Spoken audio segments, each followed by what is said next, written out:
Rick, you there? We need to talk. Are you still at work? Anyways, I left the divorce papers on the table, so can you file them with the courthouse tomorrow? That would be such a big help.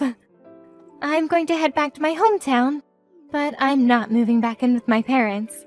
Now that you know about the divorce papers, I don't ever intend on coming back here. I don't plan on telling you where I'm going. It's also helped a lot that you've been so busy at work. It's given me a chance to pack my things at a slower pace without you noticing. I guess this is it. Have a nice life.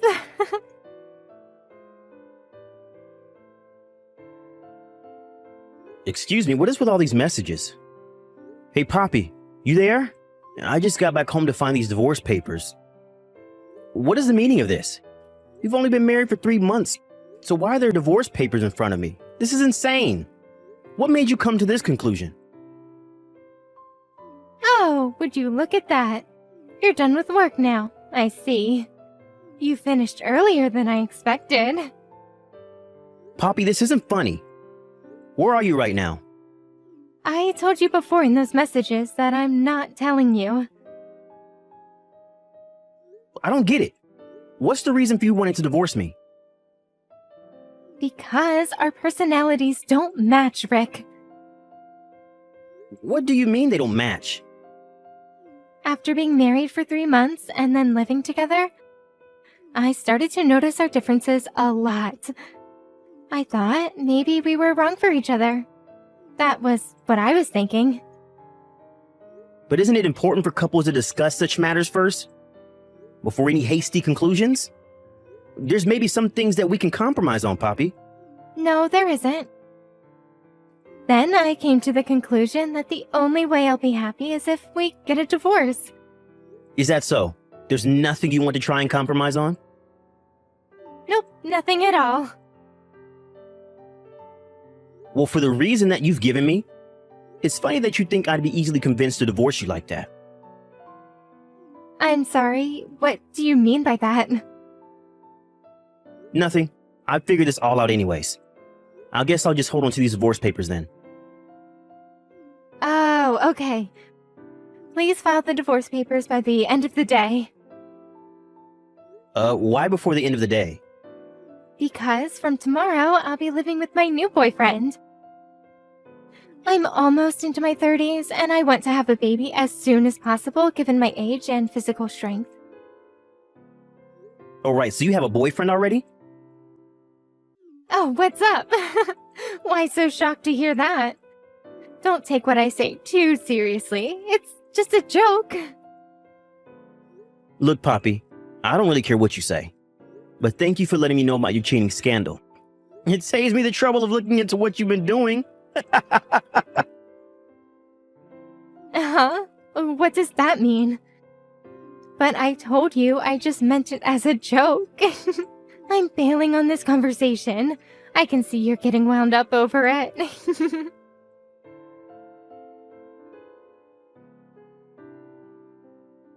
What is this thing about me paying alimony to you? This must be some sort of sick joke. I was just joking, and now you're trying to find out things about me? Are you for real? I was relieved that I hadn't had a peep out of you in for over 2 weeks, and now this? Poppy, what are you talking about? Is it okay to say now that I sent a content certificated piece of mail and its arrival at the house you're living with Joe? I'm sure you also got an envelope with photo evidence inside of your affair delivered to you too, right? I don't care about that. How do you know about where Joe lives? I tracked down any mutual friends that we have, and they knew of his address, and they told me when I told them what was going on. This photo is... When did you take so many photos of me? Those photos? How can you not remember taking the embarrassing photos of yourself cheating on me? Excuse me? About a month ago, you changed your phone model, didn't you? And you didn't realize that you left your old phone on the side of the table when you left the house one day? Really, I don't remember that. But for some reason, it was still left to be charged and it had no lock on it. Right after you left and before I messaged you, I looked at the divorce papers on the table.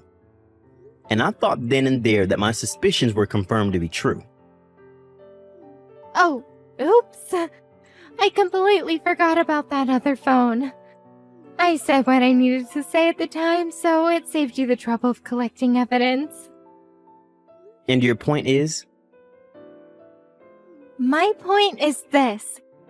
It's such a cowardly thing to go out of your way to open up about your feelings over the past 2 weeks, to try and get alimony out of me. I didn't intend to blurt it all out. But since I had consulted with a lawyer and made the right preparations, it took a couple of weeks to organize. It doesn't change the fact that I was taken by surprise. I don't think someone who willfully cheated on me should be able to comment that sort of thing. You should have expected that to happen. To make you see how sinful your actions have been, let's look into your lover, shall we? Look into him? Now wait just a minute. Your lover is Joe Tillins. He was in the same year as you in middle school and high school. When you were in your second year of high school, you started dating him. However, you discovered that Joe was cheating on you with another woman and you broke up after 1 month of being together. Can you stop with all this crap, please? After that whole debacle, you both graduated high school and went your separate ways. 2 months before we got married, you went to your middle school reunion and happened to meet up with Joe again there. At that same reunion, you and him hit it off like old times and really got excited to be around each other. So you skipped out on the reunion and went to the hotel instead. I get it, all right? Would you please just stop it? I know what your heart's truly seeking. You want your alimony. You must know that Joe is quite rich and your aim is to take that away from him. That's not it, Poppy. It's got nothing to do with him being rich. I'm just exercising my legitimate rights with being cheated on by my wife. Yeah, whatever you say, Rick. It doesn't matter how you think about it. Anything you think about is fine by me. I guess I can't help it if you found out these things. I'll ask Joe to pay my share of the alimony so it won't hurt my conscience at all. It's actually cheap if you think about it being an offering of cutting you off from me.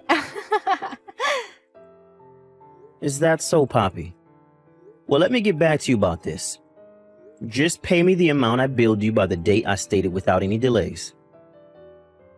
Yes, Rick, I'll do that. I think that I can marry Millionaire Joe, and it's only a few $1,000s, so it won't be a big expense for me to pay you. Oh, okay. It seems that Joe has been excluded from his family inheritance because he's not blood related to his wealthy father. Wait, what? Rick?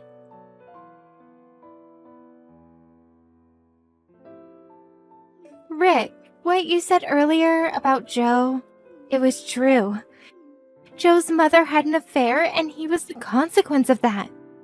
Because of his mother's dirty deeds, he's been excluded from his father's will and the family inheritance. His parents got a divorce when he was 19. The only reason why he didn't change his name was because his parents got married and ended up having the same last name. That's why he's still known by that name. That sounds about right to me. So, did you know about all of this?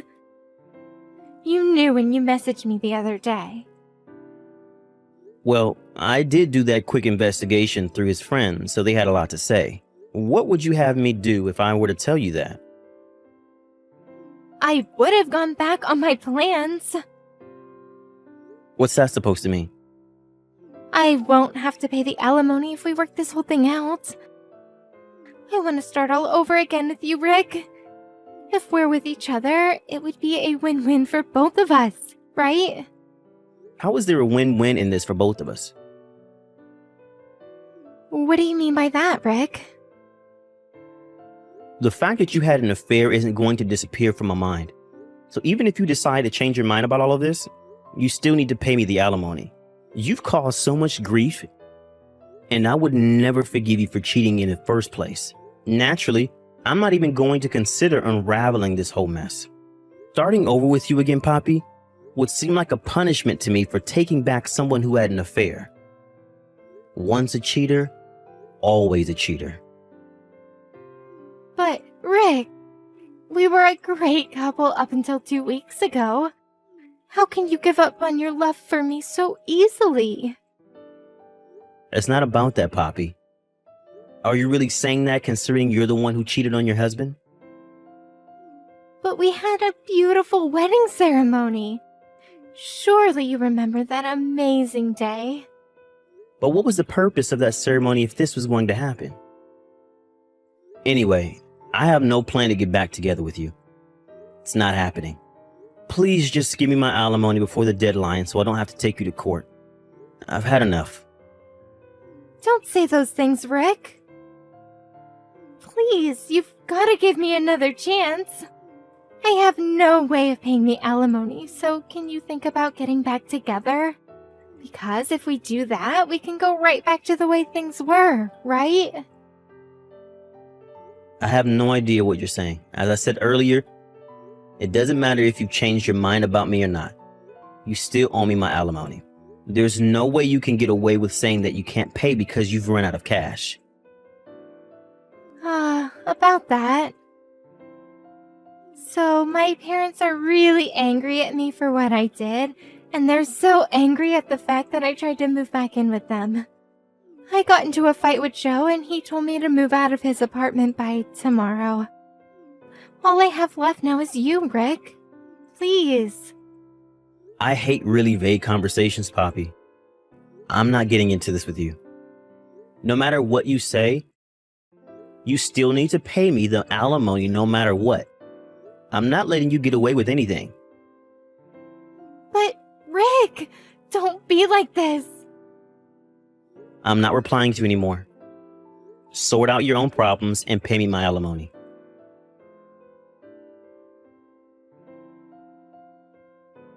Rick, answer me. I tried to come back home to you. I see there's no nameplate on the mailbox, and the key doesn't fit in the front door either. You seriously didn't move out of this house, did you? You didn't move out without saying a word, did you? Rick, are you going to reply to me? Didn't I tell you that I only have you to rely on?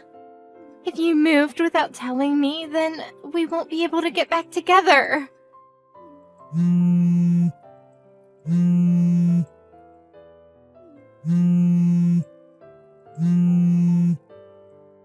Rick, don't ignore my calls and messages. Answer me.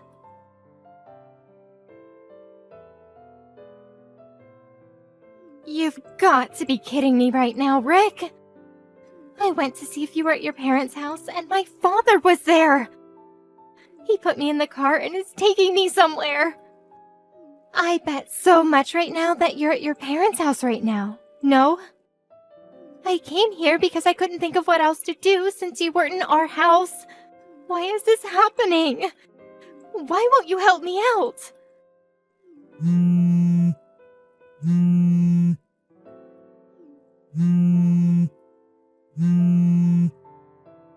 If you've gone back to your parents' house, you know that you'll not be able to see me anymore. Are you fine with that, Rick? Rick, answer me! I'm so sorry! Don't leave me on my own. Why do you have nothing to say to me? You've not even read a single one of my messages.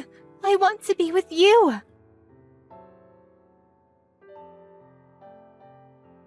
I was able to see that Poppy went over to my old house and that she would go to my parents' house next. When I asked my ex-father-in-law to come and collect her, he was like, boom, we got her. At a later date, Joe decided to wire me the alimony. I thought that he would be too naive to do this, but I heard that he borrowed money from his ex-father on the condition that he would be permanently exiled from the hometown. Poppy, on the other hand, I asked her why she's complaining about paying alimony. Surprisingly, I discovered that she had a large amount of debt. So she ended up having to carry debt and alimony on her shoulders. The total amount was said to be about $600,000. She works multiple jobs to help pay her dues while her parents manage her salary. It seems that she's living a hard life, both mentally and physically.